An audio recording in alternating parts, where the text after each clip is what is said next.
Nous sommes de retour dans cette nouvelle édition du live de TV Finance. Merci beaucoup si vous nous rejoignez à l'instant. Comme convenu, je suis en direct et en plateau avec Antoine Quesada. Antoine qui est trader, formateur et coach chez AQTS.fr qui va décrypter pour nous dans ChronoCAC les premiers échanges à la Bourse de Paris. Bonjour Antoine. Bonjour Louis-Antoine. Bonjour, je vous remercie beaucoup d'être avec nous ce matin. Je rappelle donc que vous êtes trader, formateur et coach chez AQTS.fr. Antoine, le CAC qui bénéficie du soutien de la microéconomie ces dernières séances, grâce à la publication de bonnes publications pour le T1 2022. Ceci étant, il continue à latéraliser entre les 6400 points borne basse, 6800 points borne haute. Est-ce que cette latéralisation va se poursuivre selon vous ? Eh bien écoutez, je pense qu'elle a, en tout cas à court terme, toutes les chances de se poursuivre. Il est assez flagrant de voir qu'hier, en temps réel devant l'écran, j'ai vu effectivement le CAC aller.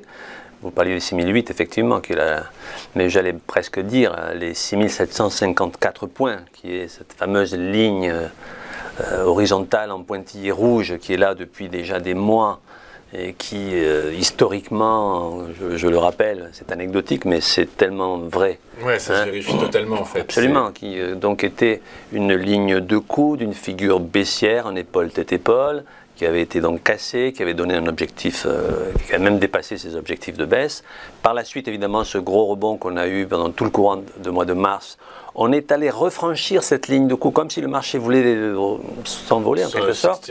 On l'a refranchi, légèrement dépassé, mais on est reparti à la baisse aussitôt. Et là, depuis une dizaine de jours, effectivement, sur la zone basse, qu'on n'a pas atteinte avec précision, les 6389, les 6400, on a fait 6420 points.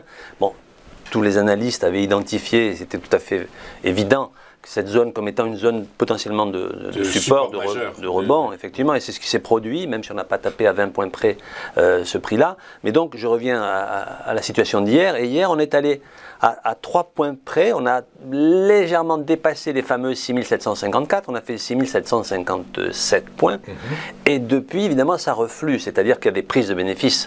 Les bonnes nouvelles que vous évoquez, en tout cas de la microéconomie, sont là, donc il était logique. Disons que cette résistance, elle fait son travail une fois de plus. Alors est-ce que ça va durer ? Bon,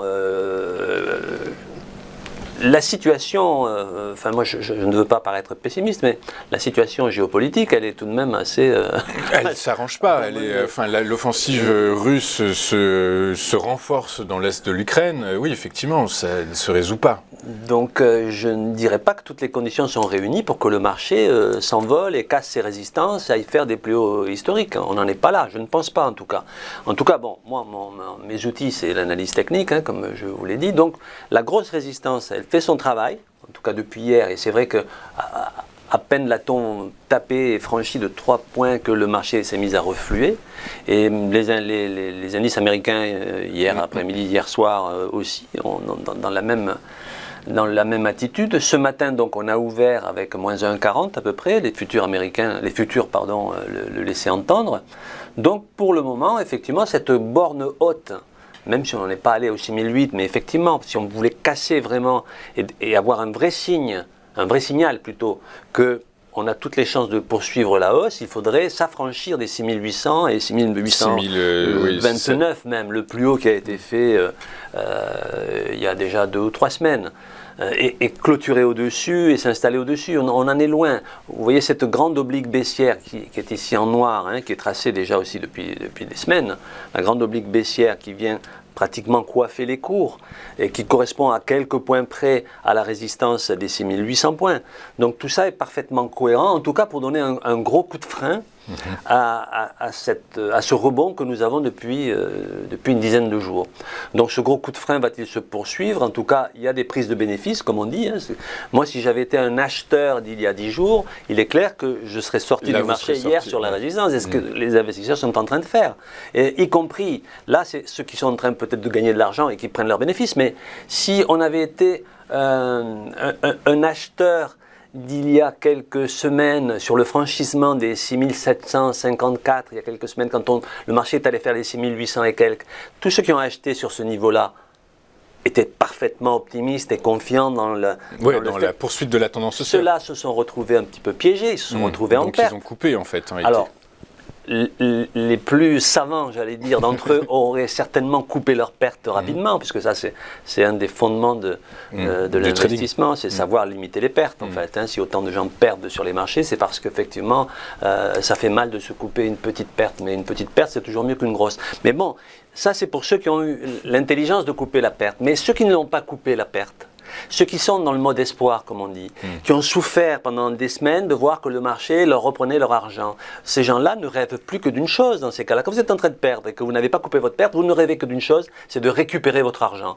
Et là, hier, le marché vous donne l'opportunité, en tout cas a donné l'opportunité. Donc c'est pour ça que ça baisse ce matin en fait. Là, c'est-à-dire que le CAC est à moins 1,40, à 6621. Du coup, c'est comme ça qu'on peut l'expliquer, même si il y a d'autres facteurs fondamentaux. Il y a le discours de Jérôme Powell qui effectivement est de plus en plus agressif et confirme une hausse de taux dès mai prochain. Il y a la BCE aussi, à travers un de ses présidents qui a expliqué que oui, le resserrement monétaire allait probablement s'accélérer. Donc voilà, il y a beaucoup la guerre en Ukraine, les conflits, voilà, il y a plein de facteurs quand même. Absolument. Voilà les éléments fondamentaux, mais comme vous l'avez vu, ça correspond à quelques points près à ce que nous dit l'analyse technique également. Donc il était logique en tout cas que sur la résistance d'hier, le marché prenne ses bénéfices, ou en tout cas que certains qui étaient en perte retrouvent leur argent. Et même si on n'était pas du tout positionné sur ce marché, certains se sont même payé le luxe, j'imagine, de shorter, comme on dit le marché, c'est-à-dire de vendre à découvert, parce que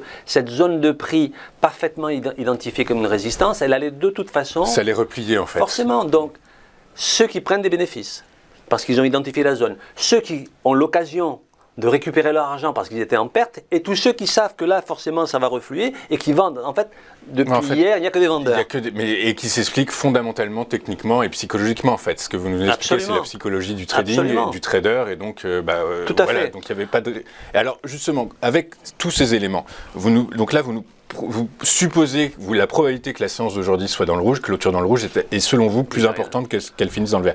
Oui. C'est OK pour aujourd'hui. Et pour la semaine prochaine, pour les prochains jours, Antoine? Eh bien, encore une fois, là, tant qu'on reste dans ce range latéral, pour moi, il faudrait vraiment, comme je l'ai dit en préambule, s'affranchir de la grosse résistance des 6829 maintenant, si vous voulez.